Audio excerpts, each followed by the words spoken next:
China is 50 years ahead అని మీరు ఆలోచిస్తున్నారు కదా. చైనా 50 ఇయర్స్ టెక్నాలజీలో మాత్రమే కాదు, బాధల్లో కూడా 50 సంవత్సరాల ముందుంది. ఎందుకో చెప్పనా? మనం అందరం యూజువల్గా మనుషుల్ని పెట్టుకుంటాం ఇక్కడ, ఏంటి ఫ్యాక్టరీలో పనులు చేయడానికి మనుషుల్ని పెట్టుకుంటాం. కానీ ఇక్కడ రోబోట్స్ని పెట్టుకుంటున్నారు. 1000 మంది పనిచేసే దగ్గర 2 మాత్రమే పనిచేస్తున్నారు మనుషులు. అంటే 99% మొత్తం అంతా క్లోజ్ అయిపోయింది.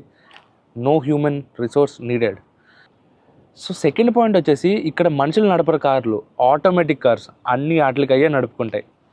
థర్డ్ పాయింట్ ఏంటంటే, లోకో పైలట్స్ లేకుండా ట్రైన్స్ నడుస్తున్నాయి.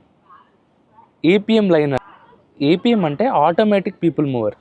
ఫోర్త్ పాయింట్ వచ్చేసి, ఇక్కడ స్విగ్గీలో జొమాటోలో ఆర్డర్లు ఇవ్వడానికి మనుషులు రావట్లేదండి, డైరెక్ట్గా డ్రోన్స్తో దింపేస్తున్నారు అన్నీ.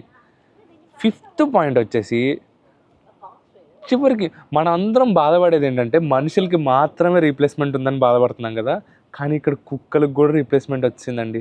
కుక్కలకి డాగ్స్ కూడా రీప్లేస్మెంట్ వచ్చింది. అంటే రోబోట్ డాగ్స్ వాడుతున్నారు ఇప్పుడు ఇక్కడ చైనాలో. సో దీని గురించి మీ ఒపీనియన్ ఏంటో పింక్ డౌన్. సో ఇప్పుడు చెప్పండి, ఏఐల వల్ల మన జాబులు పోవడం బాధాకరమా? వీళ్ళ దగ్గర జాబులు కాదు, కుక్కలకి జాబులు లేవు, మనుషులకి జాబులు లేవు, ఎవరికి జాబులు లేవు. అందరు ఎవరి పనులు వాళ్ళు చేసేసుకుంటున్నారు, వీటి పనులు అవి చేసేసుకుంటున్నాయి. ఇప్పుడు చెప్పండి, మనం ముందున్నామా, వీళ్ళు ముందున్నారా? వీళ్ళు ముందుండొచ్చు, కానీ బాధల్లో కూడా 50 సంవత్సరాలు ముందున్నారు, అది గుర్తుపెట్టుకోండి. సో దీని గురించి మీ ఒపీనియన్ ఏంటో కమెంట్ డౌన్.